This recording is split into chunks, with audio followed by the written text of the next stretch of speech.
تک مراقبہ اور پتہ نہیں خرافات اور جھاڑو کشی کرتے کرتے کیسے وہ اجمیر پہنچے، جو راجاؤں اور ٹھاکروں کا دیش تھا جسے راجستھان کہتے ہیں اجمیر کے، اور وہاں پہنچ کر کے انہوں نے اپنے چند 600 یعنی گویا 600 برس تک اسلام ہندوستان میں آئے نہیں۔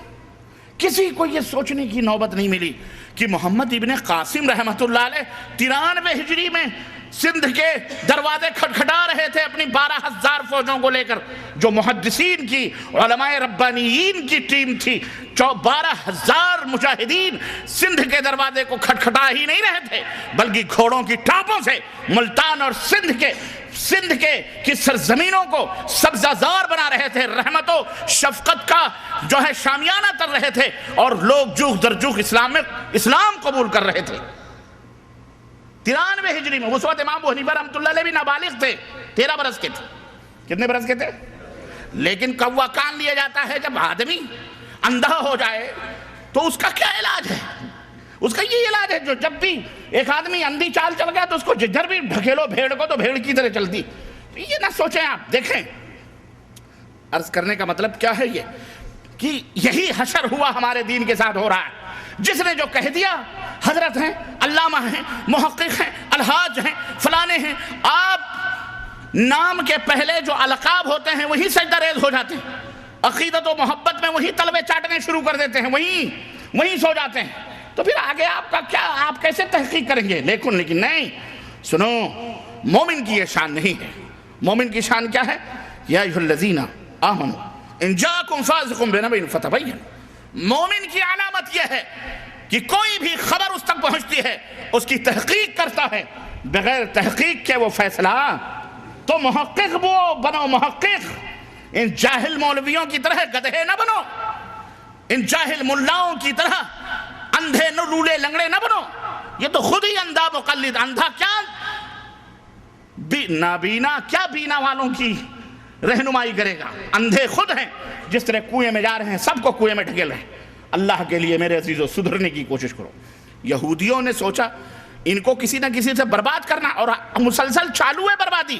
یہ نسل کشی تو آج کچھ 50-60 سال سے فلسطین کی سرزمین پر وہ کر رہے ہیں، اس سے پہلے وہ آگ اور زہر ہمارے درمیان ڈال چکے ہیں، اور یہ اب مار رہے ہیں۔ کیوں؟ اس لیے کہ ان کو پتہ ہو گیا ان کے اوپر نہ اللہ کی رحمت اترنے والی ہے، نہ برکت اترنے والی ہے، یہ مسلمان مومن ہے ہی نہیں، یہ تو نام ہی نام ہے جو کچھ ہے حقیقت کے سوا۔ ان کے پاس کوئی دین نہیں رہا، وہ دین تو کب کا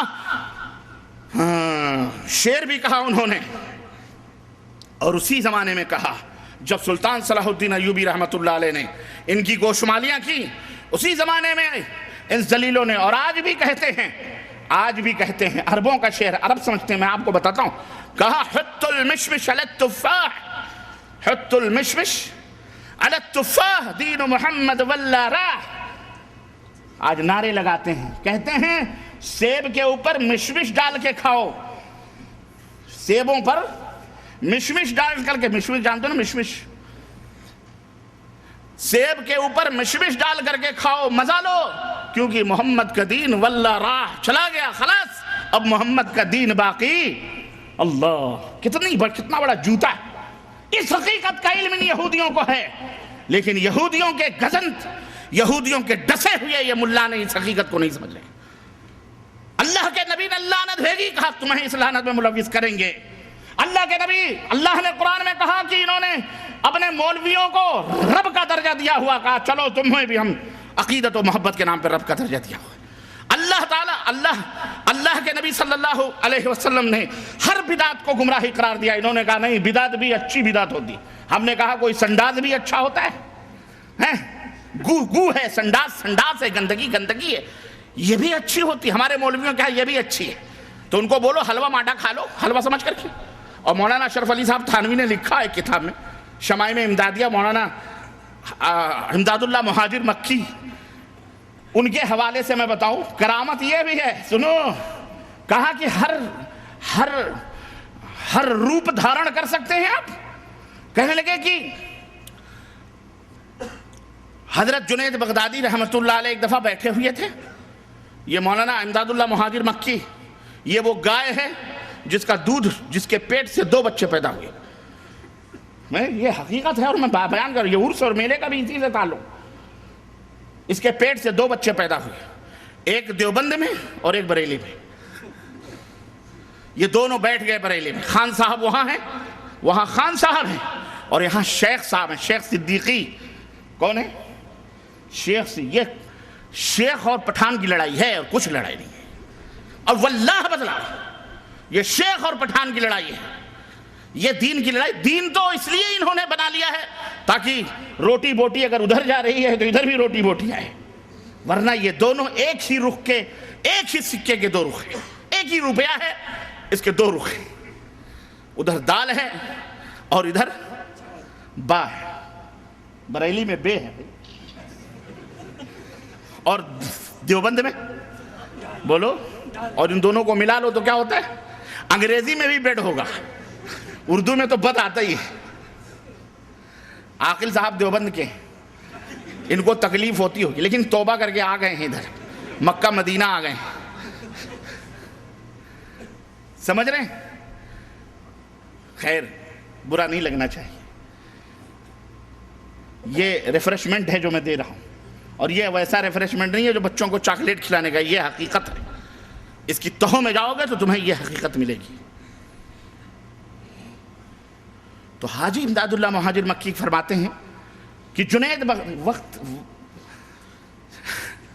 اگر میں وقت کا نام لوں تو ہمارا ایک بھائی اس میں بیٹھا ہوا ہے، اس کا دل کٹ جائے گا، وہ کہے گا میں پہلے کہتا تھا کہ عصر بعد سے پروگرام تم لو، لیکن تم نے مغرب بعد سے پروگرام رکھا ہے۔ خیر یار، آپ زندہ ہیں، میں زندہ ہوں، تو انشاءاللہ صحبتیں بڑھتی رہیں گی انشاءاللہ، ہے کہ نہیں؟ جلدی کی کیا ضرورت ہے کہ نہیں؟ دین کو سمجھنا 23 سال میں اللہ کے نبی نے اسلام کو سمجھایا ہے۔ کتنے سال میں؟ 23 سال میں۔ اور یہاں ہم 23 سال میں جب سمجھنے والے ہوتے ہیں تو ٹپک جاتے ہیں۔ ارے بچپن کا 23 سال تک تو بچے ہی رہتے ہیں، 30 سال تک، اس کے بعد 23 سال کتنے ہو گئے؟ 53 60 تک پہنچتے پہنچتے تو دانت ٹوٹ جاتے ہیں، آپ کس چکر میں پڑے ہوئے ہیں؟ عقل بڈھی ہو جاتی ہے، تو جب سمجھنے کا وقت ہوتا ہے تب عقل بوڑھی ہو جاتی ہے، اور جب عقل بوڑھی ہو جاتی ہے تو اس کے دماغ میں کچھ نہیں آتا ہے۔ کہتے ہیں کہ جنید بغدادی رحمت اللہ علیہ بیٹھے ہوئے تھے، اتفاق سے سامنے اور جلال میں تھے، ایک کتا گزرا، آپ نے اسے گھور کے دیکھا، پورے انوار منتقل ہو گئے ادھر۔